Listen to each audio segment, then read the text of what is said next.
Good evening. Speed cameras are no longer in operation across the province as new legislation that takes effect today requires cities to shut them down. This despite pleas from some of them to keep them operational. CTV's Allison Hurst is live tonight outside the Premier's constituency office. And Allison, a small group is continuing to protest this move by the province at this hour.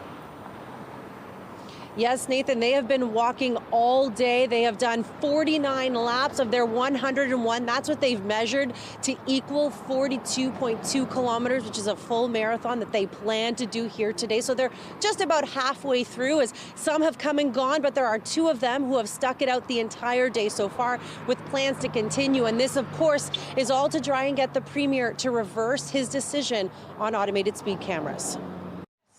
Cameras save lives. Walking a marathon by lapping the plaza that houses Premier Doug Ford's constituency office. Cameras save lives. Do the right thing, Doug Ford. Do the right thing. Members are calling on him to change his mind about turning off automated speed cameras. Isn't he allowing people to break the law by removing these cameras, which simply catch people doing what they're not supposed to do? While it's just a small group of walkers, with just two planning to go the entire 42.2 kilometers, organizers Thomas DeVito and Jess Speaker brought a petition with almost 10,000 signatures to his office. Well, this office is supposed to be staffed from 9 to 4. There was no answer, so they slid the stack of names under the door. I mean, I just think it's emblematic. We're knocking, but nobody's answering. This is how thousands of Ontarian parents have felt over the course of the last month and a half. Vowing to keep the fight going as long as it takes. The Premier does not have a monopoly on being stubborn. Parents all across this province are stubborn as hell when it comes to the well-being and the safety of our children, and we are going to walk until we have no more shoe leather to fight and save this program. I can't understand why any elected official would think that playing games with children's safety is acceptable. It's not. As of midnight, speed cameras across the province went dark, putting an end to a program a Sick Kids study found reduces speeding by 45%, and the Premier has called a tax grab. We know that speed cameras works. It protects our children in school zones. Mayor Olivia Chow says without the money from fines, other safety measures lack funding. We're talking about 911 crossing guards and 18 police officers. That funding is now gone as of today. The province has promised $210 million to support other safety measures such as speed bumps, raised sidewalks, signage, and roundabouts, adding it would make $42 million available immediately for areas that previously had speed cameras. This has been used as a revenue generation tool when it shouldn't have been, and that's why we've stepped up and today, just to the City of Toronto alone, given $10 million for real effective measures that will replace speed cameras. This group says this decision has made the province less safe. The speed cameras make a difference, and I can't even believe that they're taking them away. These members vowing not to give up the fight. And this group has requested a meeting with both the Premier and the Minister of Transportation on behalf of everyone who's signed their petition so far, including those who are signing it right now, and any of the associations that they represent. They are still waiting to hear back. Reporting live, I'm Allison Hurst. Nathan, back to you. Thank you, Allison. Ontario's opposition party is raising concerns about changes it says would allow the Ford government to take over Exhibition Place. The government insists that's not the case and says the changes are only meant to ensure the redevelopment of Ontario Place can proceed smoothly. CTV's Queen's Park Bureau Chief Siobhan Morris has the latest. It was just a few lines in last week's fall economic statement, but enough to set off alarm bells for the opposition.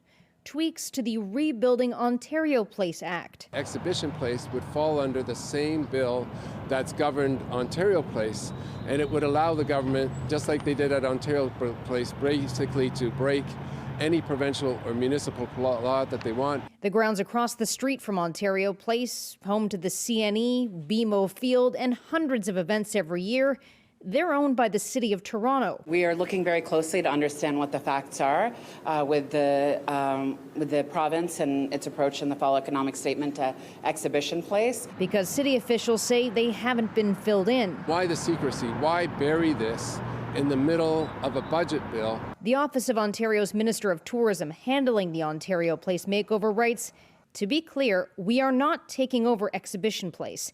These legislative amendments are intended to be a backstop measure for all authorities in partnership to work together to rebuild Ontario Place in a timely manner. These provisions could allow the province to run new power lines, deal with water issues between the exhibition grounds and Ontario Place without a series of meetings. To be honest, Siobhan, I was gobsmacked. Opponents of the Ontario Place overhaul not encouraged by the province's approach. Making sure there are no possible obstructions or slowdowns to this very unpopular project.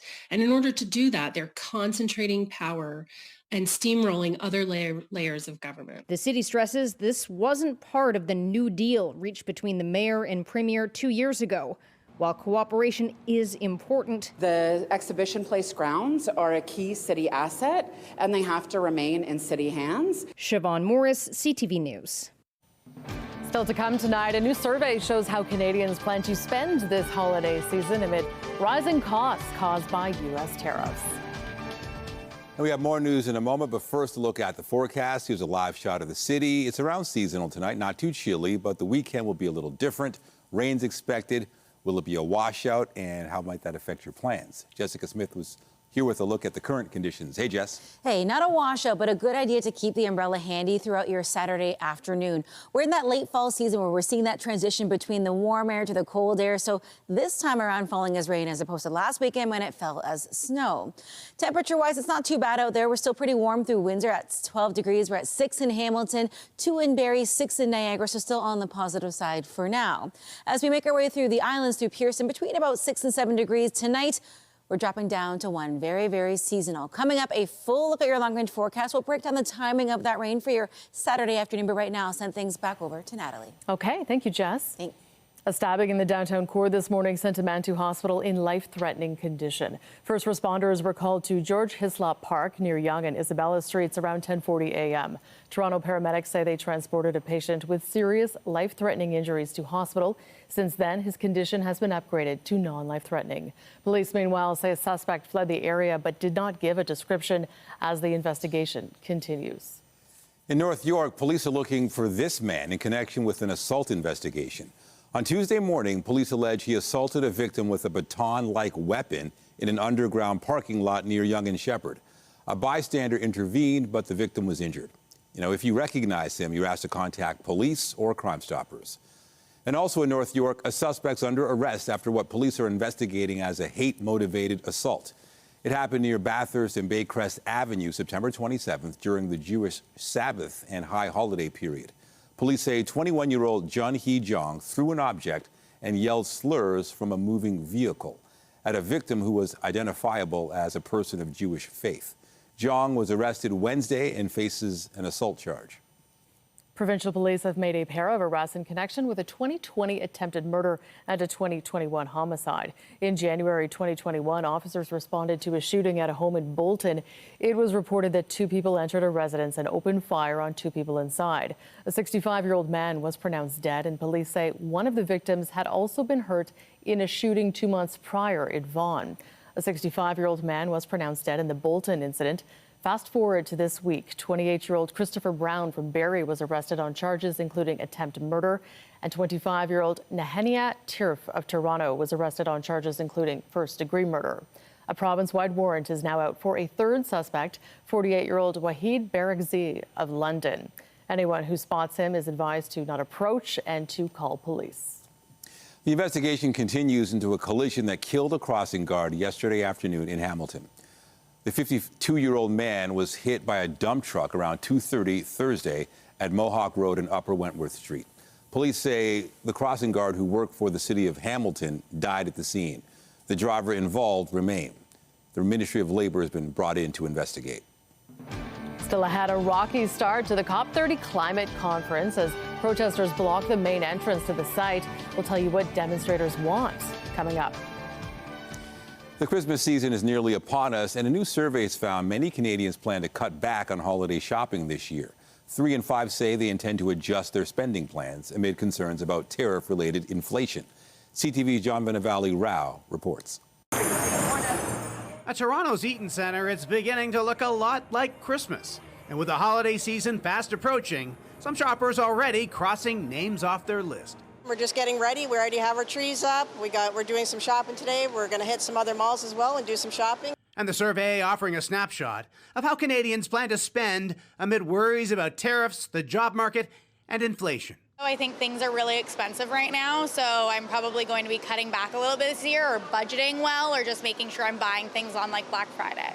The survey by BMO finding 41% plan to cut back on holiday spending and 15% budgeting to shell out more on gifts, anticipating higher prices due to tariffs. It is concerning that, everything is more expensive.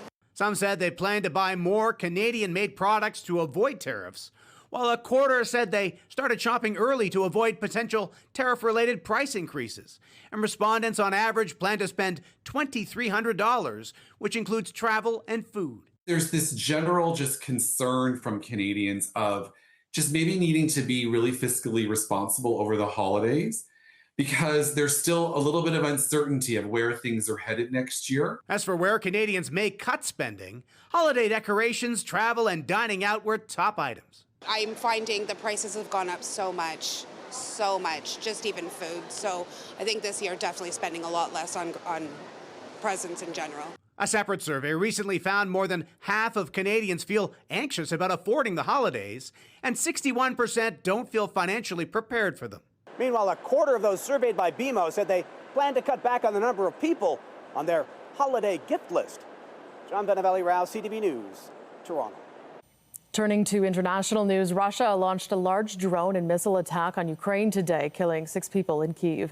It was one of the biggest attacks on the capital so far. Ukrainian officials say most of the drones and missiles were shot down, but falling debris and fires damaged high-rise apartments, a school, a medical facility, and other buildings. The city was the focus of the attacks, but drones also struck the Black Sea city of Chornomorsk, killing 2 people.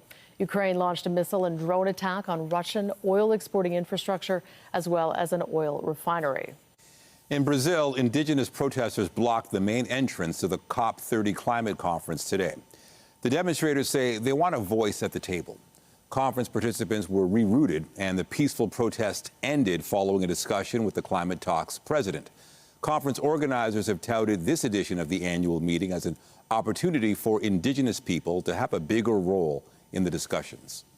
Catholic residents of a city in Peru are paying homage to Pope Leo with a special gesture. This 5-meter-high fiberglass statue was created by a Peruvian artist and sculptor known for his religious and monumental works. The residents consider the pontiff a cornerstone of their community after he spent more than 10 years of his religious life there. It is a central feature of the so-called Pope's Route. In the UK, the king celebrated his 77th birthday today.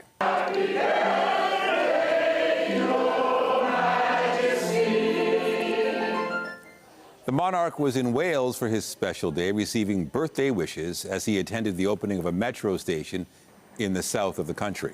He also had a chance to drive a train during the visit.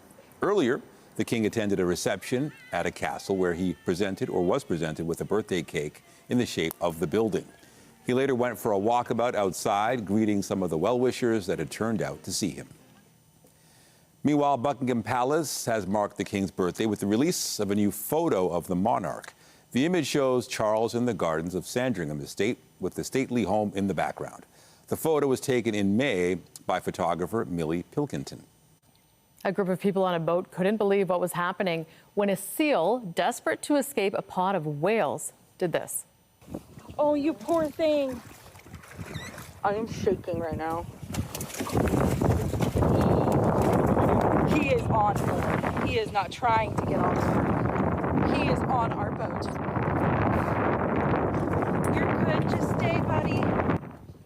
This was off an island in Washington state earlier this month. A group of photographers were watching some orcas, which decided it was time for a snack. But the seal was having none of it and jumped onto the boat. The whales took off after about 20 minutes when the photographers began heading back to shore. The seal eventually jumped back into the water.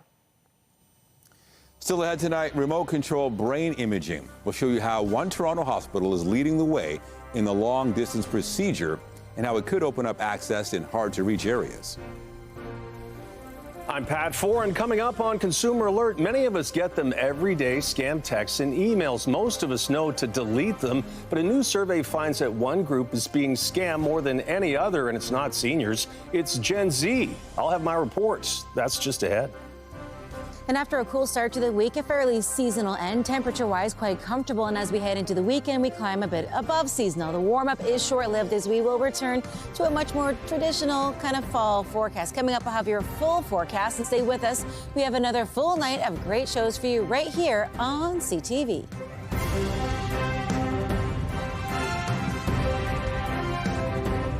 When you see it happen, send it to CTV News. Text 10400 from your screen to ours. Text 10400. It's a hassle many of us deal with every day, those annoying text emails that are connected to fraud. A new survey finds that texting scams have jumped 50% in the past year. You may be surprised to find out which group is most at risk. Here's Pat Foran and Consumer Alert. You might think it's seniors who are most at risk of texting scams, but it's younger generations who have almost never been without a smartphone. New research finds it's Gen Z most in peril. Many of us are bombarded with fake texts on a daily basis. It could be a message that looks like it's from your bank or a bogus delivery from Canada Post. And if you think you're getting more unsolicited texts and messages, you're right.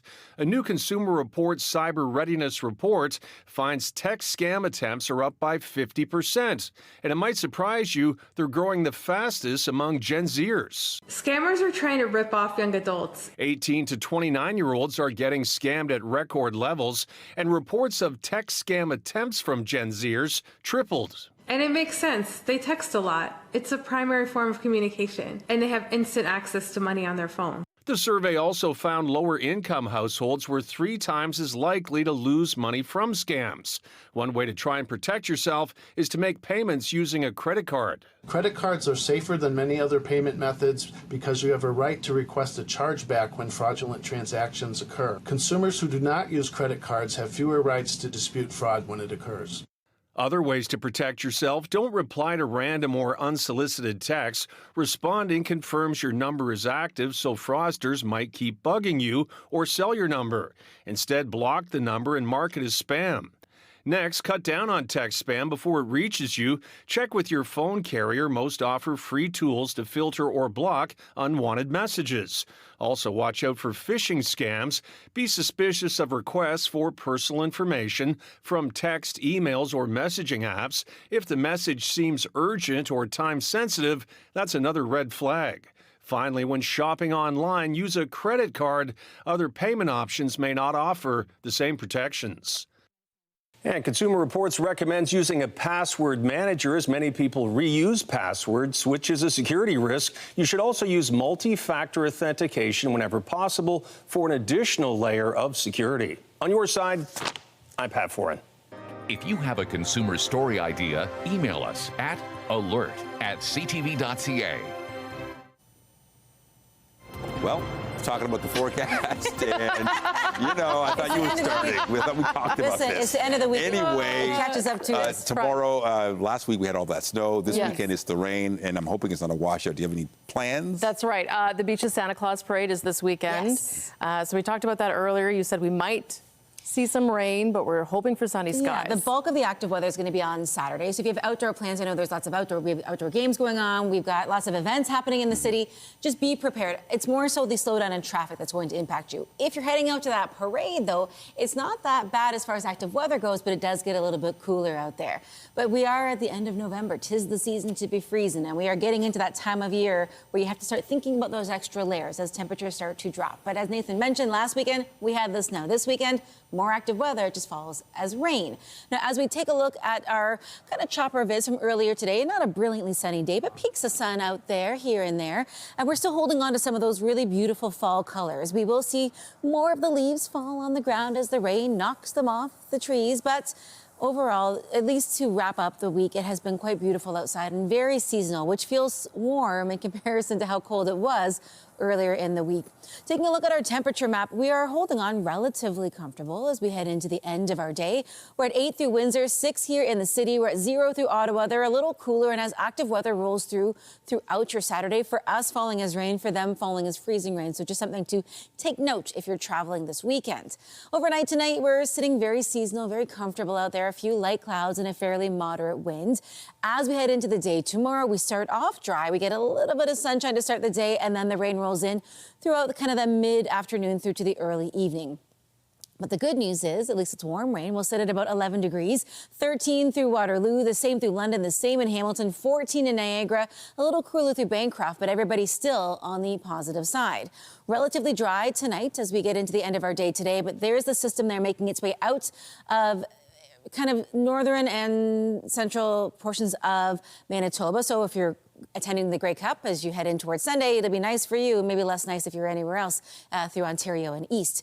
Again, there's that high pressure that kept us relatively dry throughout the day today. There is that system that will push snow into northern Ontario, rain for us here in the GTA, and freezing rain if you're further east in Ontario. Tonight, though, it's comfortable out there, and we're not looking at much in the way of any active weather. To start your Saturday, maybe a few peaks of sunshine out there, and then the rain rolls its way in. We're looking at the risk of some thunderstorms, more so again east of the GTA, and then through the early evening, we get a break. A few lake effect streamers as we head in towards your Sunday, but the bulk of them kind of just outside the GTA, so we're not looking at a ton downtown, and very light if anything does come to fruition. As we head in towards your Sunday evening, it will start to push out. A few lingering kind of light showers, even a wet snow into your Monday morning, and then it's gone. Again, temperature-wise, nicely above seasonal throughout your Saturday, although it is a little soggy in the afternoon. In towards your Sunday, that lingers in the morning, pushes out in the afternoon, and by the time we get into Monday, Tuesday, Wednesday, is it warm? No. Is it sunny? Yes. So it'll be a nice start to the week before the rain returns. Hopefully this helps you plan. Natalie, back to you. Great. Thanks, Jess. Thanks. Still to come tonight, meet the Scarborough poet taking his message to the stage. Find out how he is bringing voices from around the world to help celebrate Black culture here in Toronto. The United Way is hosting its 45th annual CN Tower climb this weekend. Hundreds of people will get their steps in as they attempt to conquer the nearly 1,800 steps as part of the organization's Climb Up fundraiser. More than 6,000 people coming out to the CN Tower to climb it each morning. And the climb itself, most people can do it in between 20 and 35 minutes or so. So a lot of people think it's a huge challenge, and it is definitely a fitness activity, but anybody can really do it if you put your mind to it. Proceeds from the event help relieve poverty and connect nearly 2 million people to support services in the GTA. Residents of Niagara Region and Hamilton will soon be able to access a new hospital. West Lincoln Memorial Hospital has been a crucial health care hub for more than 70 years. Back in 2018, the province announced it would help build a new hospital with a 24/7 emergency room, expanded capacity, state-of-the-art equipment, and all single inpatient rooms. Shovels went into the ground in 2022, and Hamilton Health Sciences will open the updated facility just 10 days from now. I've never ever seen a community so entrenched, so excited, so involved, and wearing their heart on their sleeves, saying we need to get it done. And it's again, probably I don't want to compare, but you know, the big hospitals, they'll do a fundraiser, they'll raise 40, 50 million over a year. But it's tough in the smaller communities because there's so many, doors you got to knock on to get the $1,000 donation and the $10,000 donation. But you all worked your backs off. And this is beautiful. The new emergency department opens to the public Sunday, November 23rd, with all other services and programs moving to the new building the following day. A team at St. Michael's Hospital says it has achieved a world first by doing a series of brain angiograms using a robot controlled remotely by a neurosurgeon. Typically, the doctor is beside the patient, manually moving the catheter, but in this case, the doctor was about 6 kilometers away, remotely steering the robot as it moved a catheter through the patient's body up into the brain. It is hoped that this technology can now be used to perform procedures more than 600 kilometers away at a hospital in Sault Ste. Marie. Toronto's own The Weeknd's announced a 6-figure donation to help families in Jamaica in the wake of Hurricane Melissa. The artist, whose real name is Abel Tesfaye, confirmed the news to Variety. He's set to give $350,000 US, or nearly $500,000 Canadian, to the World Food Program. The Weekend is a goodwill ambassador for the organization.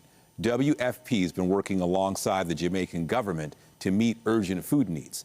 It says the Weekend's donation will support up to 200,000 Jamaicans as they recover from the disaster. Authorities in Singapore have laid charges after Ariana Grande was rushed as she attended the Asian premiere of the next Wicked movie.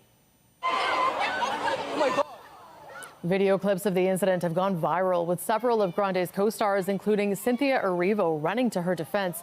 A 26-year-old Australian man faces a charge of being a public nuisance, and court documents said he would plead guilty. He faces a $1,500 fine, 3 months in jail, or both.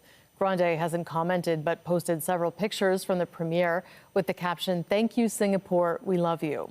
Wicked for Good is out next Friday. The Golden Globes are still a few months away, but organizers have revealed another recipient of one of the show's major honors. The Golden Globes confirmed this week it will be granting the Carol Burnett Award for TV Achievement to Sarah Jessica Parker. The Sex and the City and Just Like That star will get the honor at a new annual primetime event called Golden Eve. Helen Mirren will receive the Cecil B. DeMille Award for outstanding contributions to the world of entertainment. The main Golden Globe ceremony is set for January 11th, hosted for the second time by comedian Nikki Glaser. The latest entry in a heist movie franchise is hoping to steal #1 at the Weekend box office. In the world of magic, everything that disappears reappears. It is very good to be back. Now You See Me, Now You Don't is the third film in the Now You See Me franchise. It stars Jesse Eisenberg, Woody Harrelson, Isla Fisher, and Dave Franco. Deadline reports it is on track for $20 to $24 million US across North America. Second place is expected to be a close race between Weekend 2 of Predator Badlands and Paramount's The Running Man with Glenn Powell. They are each expected to garner about $15 million in ticket sales. The child from Scarborough developed a love of the spoken word. Now, decades later, Dwayne Morgan continues to share his passion, mentoring some and entertaining others. CTV's Andrea Case has the story.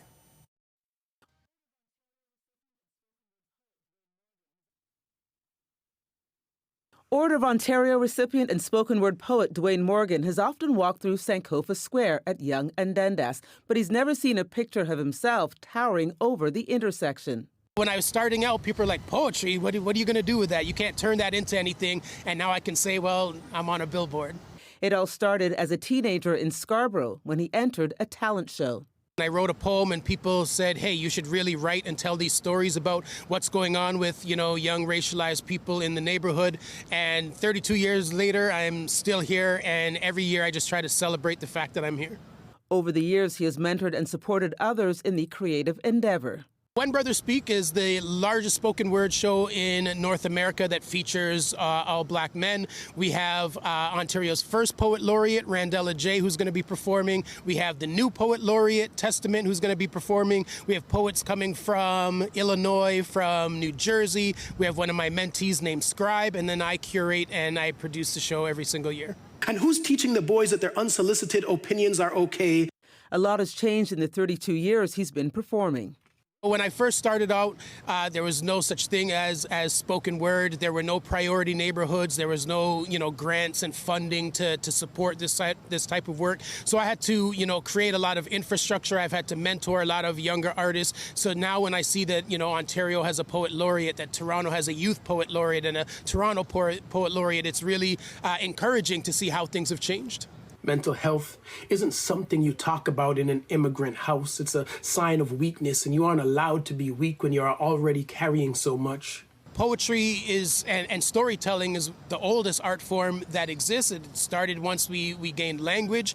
And I think, as we move into this world that is more and more digital, it is so important to be able to have conversations with each other. And we wanted to create an environment and a show where people are strictly having a conversation, speaking and listening.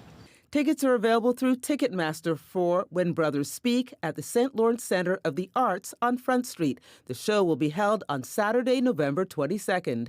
Andrea Case, CTV News. Coming up, Pitch Perfect. Some of the biggest names in Canadian soccer took the field with some aspiring young players ahead of this weekend's Northern Super League final. Enbridge has approved an investment that will see more Canadian heavy oil sent to the U.S. BNN Bloomberg's Marella Fernandez has more. The Canadian pipeline operator will spend $1.4 billion to increase the amount of oil it sends south. That investment will allow Enbridge to send another 150,000 barrels of oil a day through the Mainline network, which runs from Western to Eastern Canada and the U.S. Midwest. And it will add 100,000 barrels a day to the Flanagan South pipeline, which runs to the U.S. Gulf Coast. Here are the closing numbers for the day. The Canadian dollar is down a fraction to 71.30. West Texas Intermediate crude is up over $1 to 59.95. Western Canadian Select is up, but only by 13 cents to 46.90. And the TSX gained only 72 points, a small reversal after yesterday's big drop of over 500 points. Those are your business headlines. I'm Marella Fernandez. The Business Report is brought to you by Canadian Western Bank, the bank built for business. Just 3 days before MPs cast their votes on the Liberal budget, a parliamentary watchdog is throwing cold water on the government's accounting. And it's promised to meet its own deficit targets. CTV national correspondent Judy Trinh takes a closer look. There is one figure all sides agree on. Budget 2025 comes with a whopping $78 billion deficit. Parliament's budget watchdog says that digging out of the hole will be harder than the Liberal government is letting on. We think that the definition the government's used around capital investments is overly expansive. And in particular, they've thrown some things in there, some categories of spending, which other jurisdictions in other countries would not typically include. Under Mark Carney, the budget is split into operational costs, day-to-day expenses like the salaries of public servants, versus capital investments, such as long-term funding for major projects. The United States has changed. That's their right. We must respond. That is our imperative. And the budget builds Canada strong by focusing on what we can control. Despite the record deficit, the finance minister says the government will balance the operating side in 3 years and shrink the deficit to GDP ratio starting next year. 100% of our MPs opposed the costly Carney credit card budget that is going to drive up the cost of food, housing, and living. The government's categorization of $311 billion in capital investments is significantly higher than the watchdog's number of $217 billion. It's a difference of $94 billion that the budget officer says should be added to operational costs, making it less likely for the government to balance that side of the ledger. In fact, over the 5-year horizon, the operating budget would not be balanced at all. The budget watchdog is recommending that independent experts determine exactly what is a capital investment, given how subjective the definition can be. As for Monday, Parliament resumes, and the public should brace for another round of confidence votes on the budget. Judy Trinh, CTV News, Ottawa. Some Canadian soccer legends took to the pitch today to lead youth soccer clinics ahead of this weekend's Northern Super League final. CTV's John Musselman has more on the goal of today's event. It was a chance to work on skills under the watchful eyes of some of Canada's most celebrated soccer players, including soccer legend Christine Sinclair. A community practice for nearly 50 young girls inside the bubble at Lamport Stadium. I'm really excited about meeting Christine. Why? It's just because she's a really good soccer player. Local minor coaches say the growth of girls soccer is exploding, and Sinclair is a major reason why.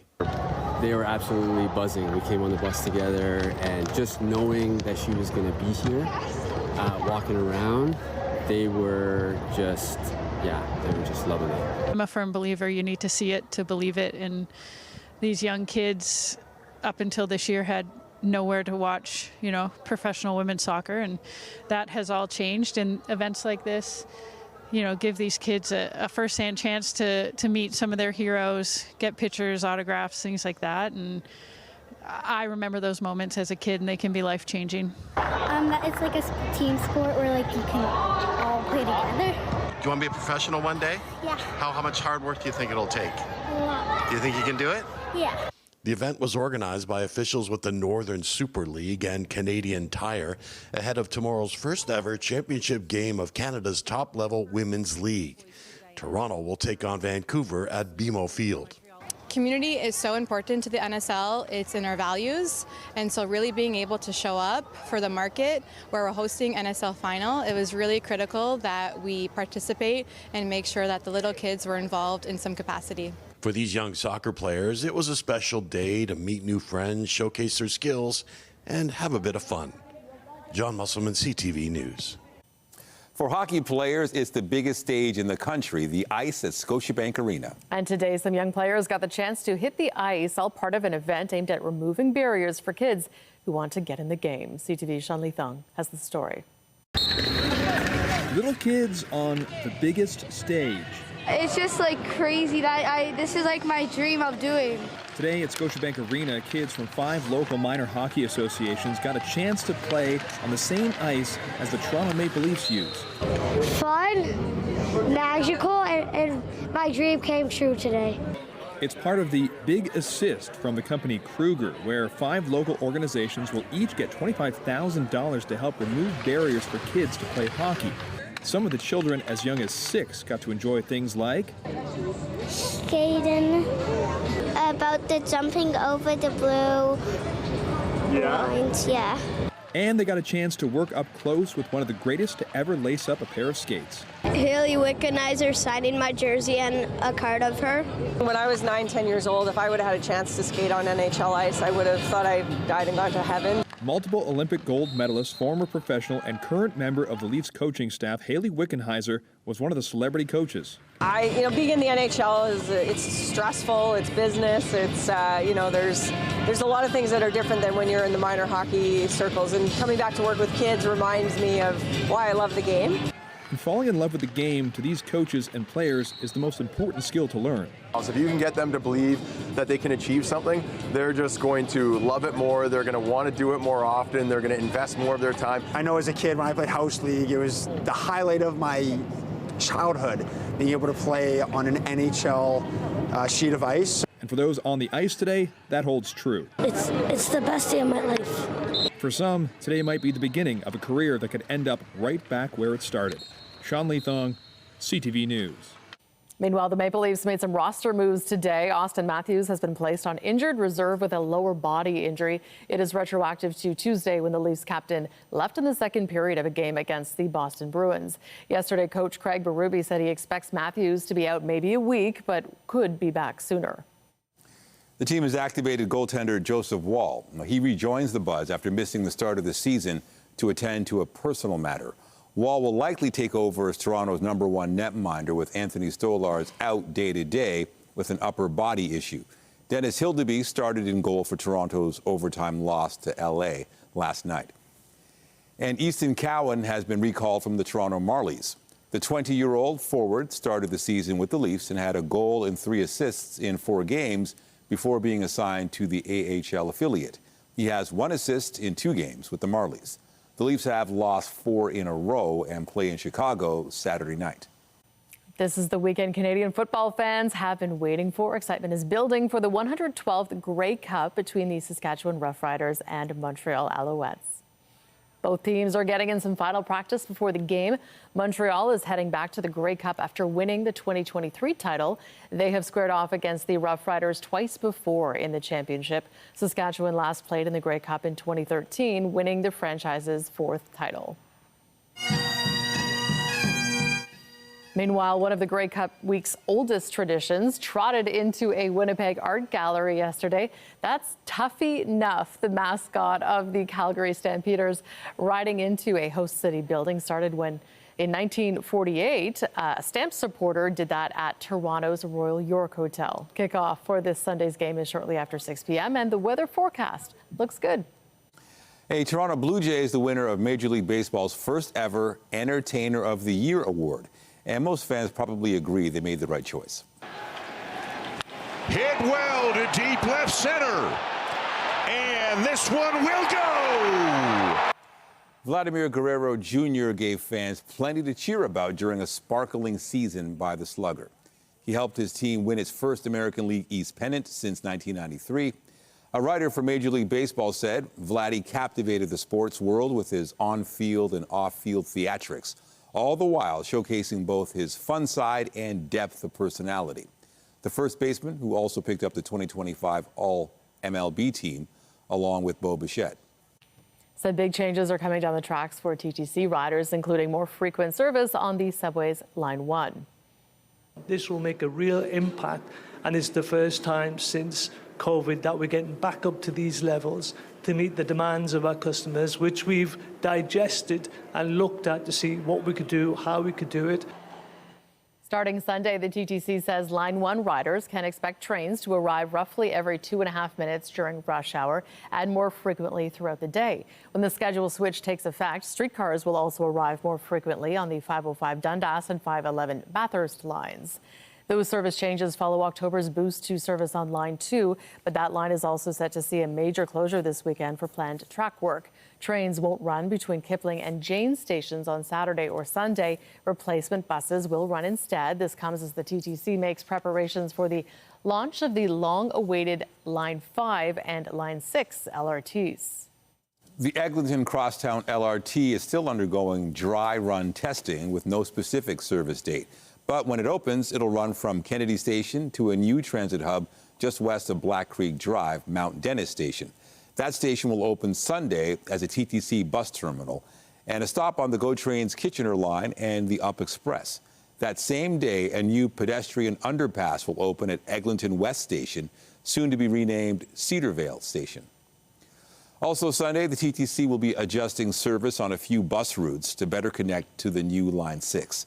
The Finch West LRT will operate from Finch West Station to Humber Polytechnic's North Campus. It's already completed its dry run, and operational control has been handed over to the TTC, with an opening date still pending. And if that isn't enough transit news to keep track of, there are also some major service changes for GO Train passengers this weekend. Starting late tonight, GO buses will replace trains on the Lakeshore East line. They will stop at GO stations outside the TTC service area and then run direct to Union Station. Same thing with the Stouffville line. Buses will operate instead of trains all weekend, but they'll only stop at Union and stations where TTC service is not available. Still to come, it is last call for the Imperial Pub. We'll go inside this downtown watering hole before it serves its final pint. Finally tonight, after more than 80 years in business, it is last call at the Imperial Pub. CTV's Beth McDonnell was inside the bar today as patrons said goodbye to the downtown institution. From the wood wall paneling in the fish tank downstairs to the upstairs library with its comfy couches, sitting down at the Imperial Pub is the same as it always was. The only difference is come Saturday night, when after 81 years, the pub will open, then close for the last time. Please don't leave. Please don't leave. I don't want you to go away. This is my local. The property has been sold to make way for a student housing development. It's a hard reality for new and longtime customers alike. Why must Toronto say goodbye to a place like this, say some? Why couldn't they build around the pub, say others? This is where I've been meeting these two friends of mine for years, and this is pretty much our last lunch, and who knows where we're going to go from here. We've been coming here off and on since the 1970s. Love the fish, both on the plate and in the tanks. Well, I wish we came earlier, because I think it's interesting because we're sitting here just now just eating our burgers, listening to the folks talk around us, and you realize how many of them have been here regularly for throughout their lives. It's fun that we got to experience this tiny little bit of this piece of Toronto culture. Many are making one last memory before the pub is gone for good. These former TMU students book the day off work. I came from Kingston up for the day to come, and she just came from Etobicoke. What's so special about this?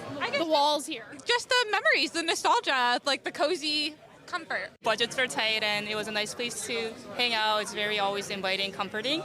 So it's sad. The Imperial Pub opened in 1944 during the Second World War. The family running it says since the closure was announced, there's been an outpouring of affection from customers, which they truly appreciate. I want the City of Toronto to know what an honor it has been for us to be able to be here and operate for 81 years and have the city feel the way about us that they do, because that's how we feel about the city. Thank you. And thank you. Thank you. Thank you, Toronto. Yeah. That's a good one. Thank you, Toronto. I got it. Yeah. Yeah. Now they've made us cry. Thank you very much. Beyond the vintage aesthetics, it's the culture created here that so many say is what they're really going to miss. I like it. It's funky, It's it's friendly and it's unpretentious. It's just a good hangout for a whole lot of different kinds of people. Really embodies what Toronto's about. I see all different diversity in here. Students, elder folks, young family like us. And I really like that sort of atmosphere, bringing everyone together. A place to have a pint, some food, see friends, and amongst the soft music on the speakers and chatter, experience the feeling of a welcome embrace. Beth McDonnell, CTV News. Okay, as we head into the weekend, what I want to know weather-wise is, do all of the snow pans and the mitts that the parents dug out this week, will we need them this weekend? If you're going to go watch the Santa Claus Parade in the beaches on Sunday, you'll probably need some of those layers. But for tomorrow, it's not that bad temperature-wise. But we are looking at some freezing rain warnings in areas a little bit further east. So if you're traveling to Sudbury or if you're going over to Ottawa, it's a little bit messy. But overall, it's not too bad tonight and into the day tomorrow. And if you're going to Winnipeg, it'll be cold for the Grey Cup, but here at home, it's not so bad. Okay. Snow pants at home. Don't need them for the... Be sure to join Heather Butts tonight at 11 for CTV National News, and I'll have your next local newscast at 11:30. Meantime, our coverage continues anytime on CP24 and at ctvnewstoronto.ca. For Jessica Smith and all of us here at CTV News, thank you for watching. Have a good night.